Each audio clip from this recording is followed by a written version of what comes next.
So this is where we had left in the last lecture. Um, we were discussing the steps in segmenting and targeting markets. We already discussed step number 1, which is group potential buyers into segments. And now we're going to talk about step number 2, which is group products to be sold into categories. So once you have created those segments and grouped the potential buyers into different segments, the second thing that you're going to do is, next thing that you're going to do is group the products to be sold into categories. You've grouped the buyers, now group the products that you are going to offer into different categories. And if we look at an example of Procter and Gamble again, and as I said, I'm going to talk about this a lot. These are the products that Procter and Gamble offers. Um, if you look at that picture here, it's kind of a mess that you can see in there. You really cannot make any sense of that picture. And that's why these products must be grouped in some way so buyers can relate to them.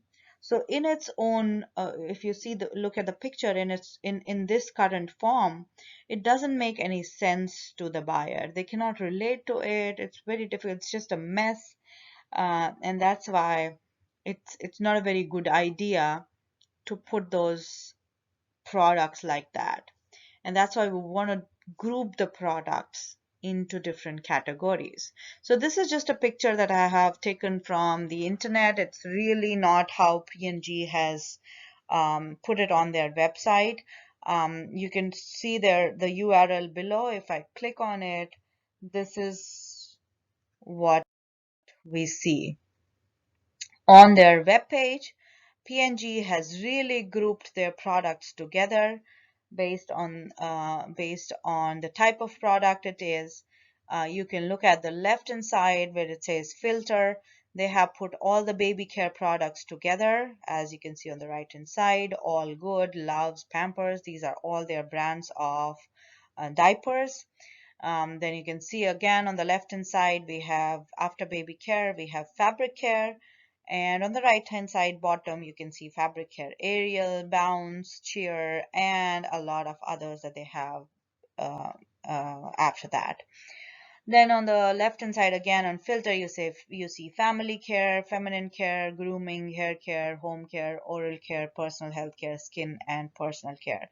All of these on the right hand side they have created, and I have just taken a screenshot from their website, so I couldn't put it all in here.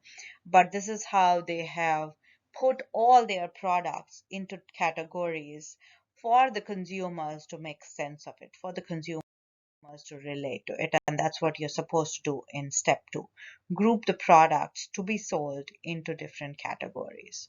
Step number 3 is develop a market product grid and estimate the size of markets. And if you remember, we did talk about this when we talked about these pillows, different types of pillows. We talked about the market product grid, where you just relate the market segments of potential buyers to products offer or potential marketing actions. You do that, you create a market product grid, and you provide an estimate of, like we have here, 73%, 22%, and 5%. You provide an estimate of the size of markets of these different groups that you have created. Step number 4 is selecting target markets. This is what we are talking. This is the T, the segmentation, targeting, and positioning. This is the T of those STP, the concepts that that this chapter is about. So what we do is, once we have created this, we have grouped the buyers, we have grouped the products, and we have created a product market grid. We have estimated the size of markets that we have created. Now what we are supposed to do is we're supposed to select our target market. That is, select the market that you want to cater to. What is the criteria to use that? So before this we were only segmenting, we were only grouping people into different based on different segmentation. So we were only segmenting these groups on some basis, whether it was geographic, demographic, psychographic, or behavioral. We were only dividing these customers into different groups. But now we are supposed to select our target market. That is, we are supposed to pick a market that we want to cater to. And how do we do that is what we're going to discuss here. That's the criteria we're going to discuss here. Number one is market size. So if you look at that picture here, the market product grid here, we look at people with the side sleepers, they are 73%, back sleepers are 22%, and stomach sleepers are 5%. So we look at that and we see, oh, the market size is biggest for side sleepers.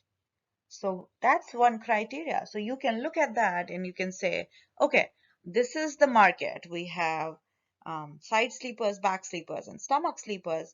But based on the numbers that we've got, based on uh, how many potential customers can we have, we are going to target side sleepers. We are going to pick that market and offer firm pillows to those side sleepers.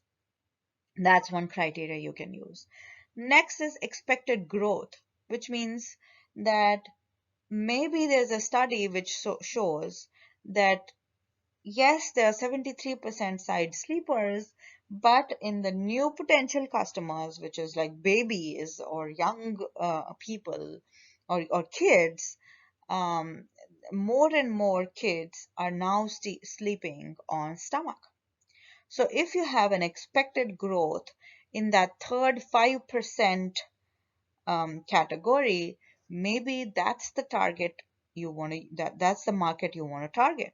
So you want to maybe go for stomach sleepers rather than side sleepers. Or maybe you want to pick side sleepers and stomach sleepers as your target market. Okay. Next is competitive position. You also want to see where is the competition. If a lot of other brands are offering firm pillows for side sleepers, maybe you don't want to get into that market. Maybe you don't want to compete with them and you want to stick to just stomach sleepers here because you saw that there's an expected growth in that segment. The fourth criteria is cost of reaching the segment.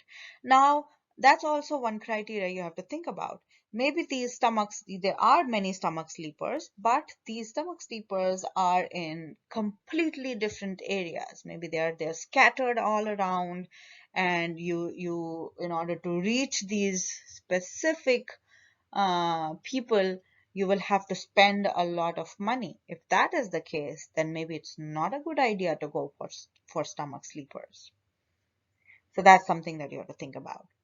Then the last one is compatibility with organizational objectives and resources. Yes, there can be many groups that are there in the market. There can be many type of different individuals in the market, but do your organizational objectives and the resources that you have, are these compatible with those groups or not?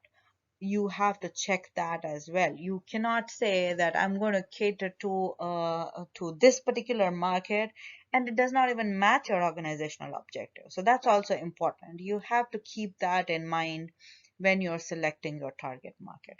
So these are the 5 points you have to focus on, or you have to think about when you are selecting your target market, which is market size, expected growth, competitive position, cost of reaching the segment, and compatibility with organizational objectives and resources.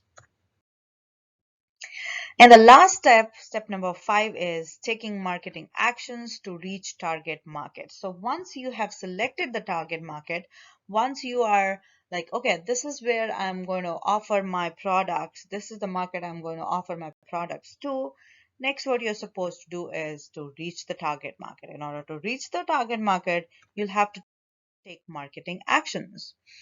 In the you saw that market product grid, we developed that market product grid because we wanted to see what actions can be taken in order to increase sales and profits. For example, we saw that side sleepers, back sleepers, and stomach sleepers, we can offer firm pillows, soft pillows, and so on. So that was the purpose of developing that market product grid. And that means that we need to develop and execute an action plan in the form of a marketing program once you have decided what your target market is going to be. Now, your marketing program also involves advertising because you want to communicate. Remember, one of the requirements for marketing to occur is a way to communicate. So you want to communicate your idea to the customers, and depending on how your communication or how your advertising actions work, you can either repeat, modify, or drop those actions and rework on them, so that you make sure that your marketing program is working effectively. And while you're doing all of this, your competition is also doing all of this. So you have to keep an eye on competition and you have to see what they are doing so that your efforts aren't going to waste. Now, the last concept out of segmentation, targeting, and positioning is positioning, which is a very important concept. Now, what does positioning mean? Positioning is the place an offering occupies in consumers' mind on important attributes relative to competitive products. And we're going to basically discuss an example to understand what positioning means. If we take an example of Walmart, if you think about Walmart, and I'll give you a second here, what do you what comes to your mind when we say Walmart? What's the first thing that you can associate with Walmart? I'll give you a second here. Think about it. And what comes to my mind is low prices. So if you think about Walmart, I'm assuming the first thing that comes to your mind is low prices because you associate Walmart with low prices. So if you think about this, if Walmart says it's low prices, we tend to think Walmart is low prices. Maybe we have never compared the prices with other retailers. Maybe we have of some products, not of all products, but some products.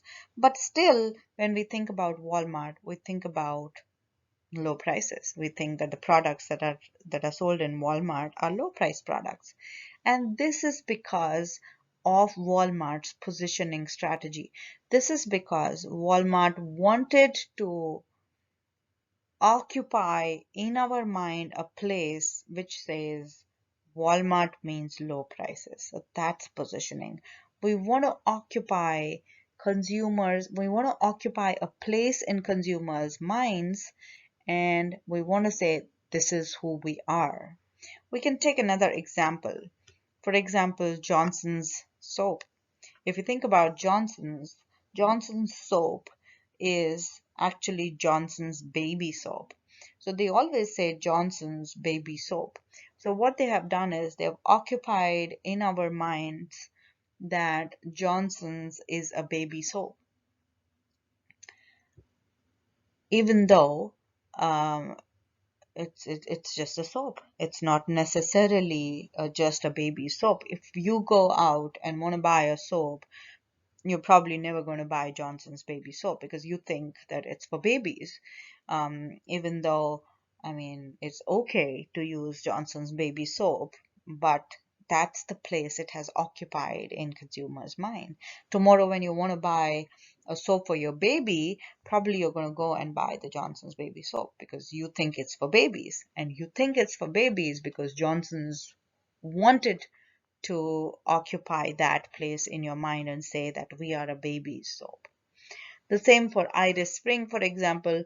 This is not so prominent, but you kind of look at their packaging, you look at the advertising, you kind of tend to think that it's more of green and fresh and it has a good smell, and that's the place that it has occupied in our minds.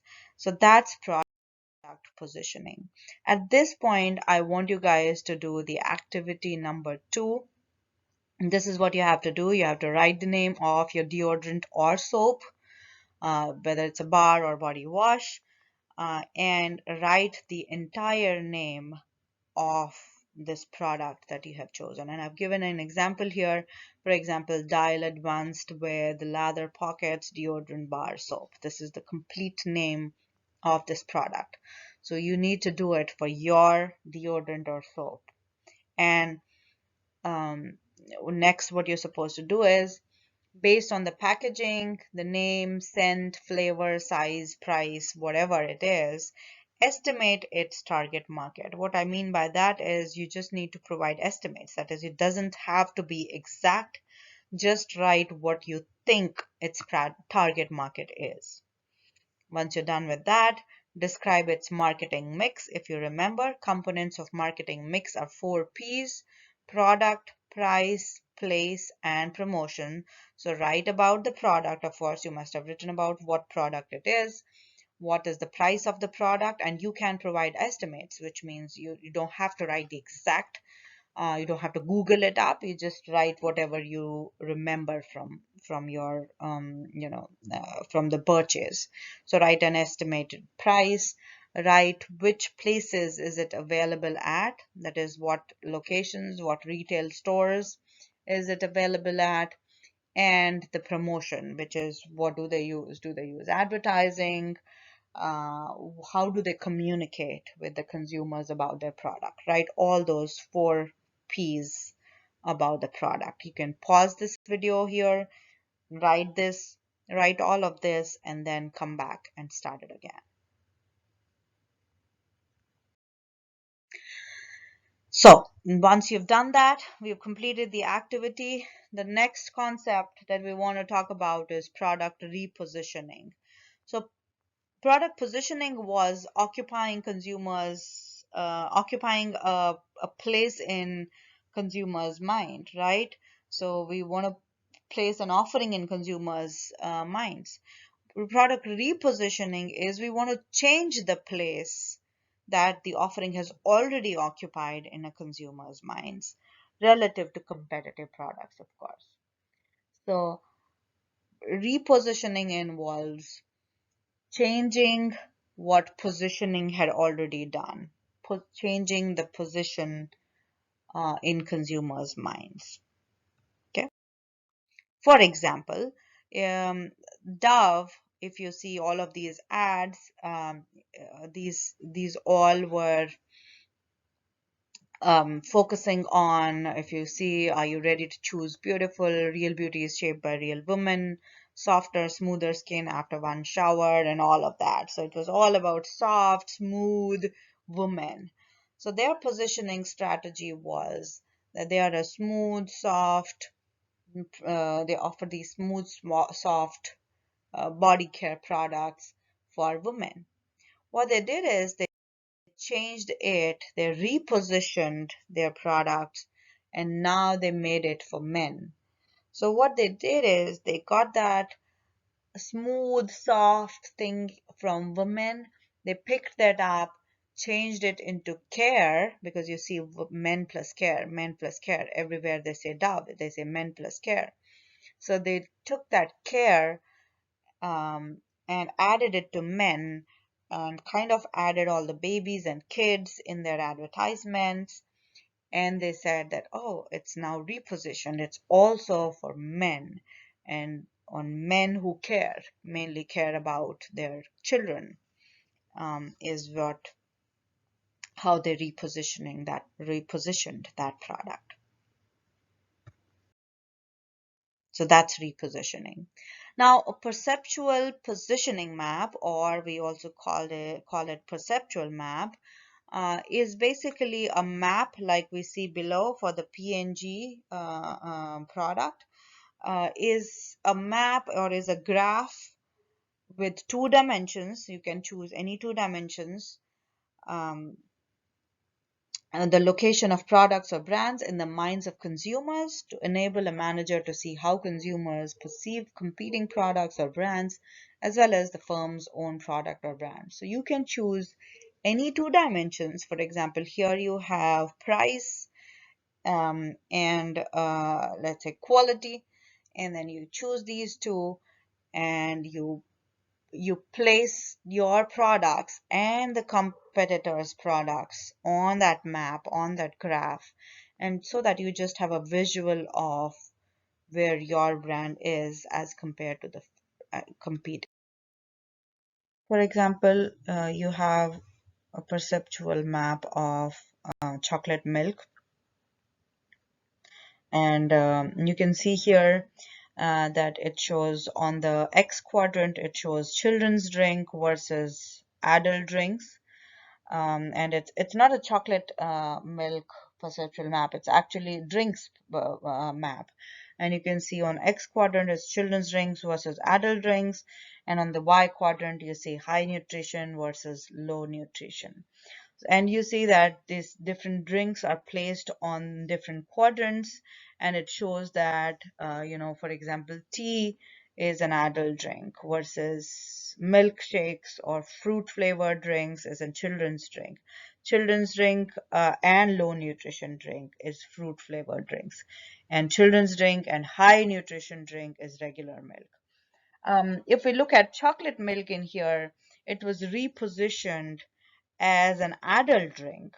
And initially, chocolate milk used to be a children's drink, a little high in nutrition. It used to be children's drink.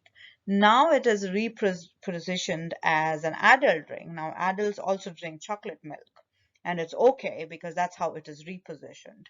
It's repositioned to adult drink and mainly towards high nutrition. That's or in between, let's say. So that's how it is repositioned now. So this is what we talked about in this chapter, chapter number 9. We talked about market segmentations. We talked about 5 steps that were involved in segmenting and targeting markets. We also discussed the 4 bases for segmentation.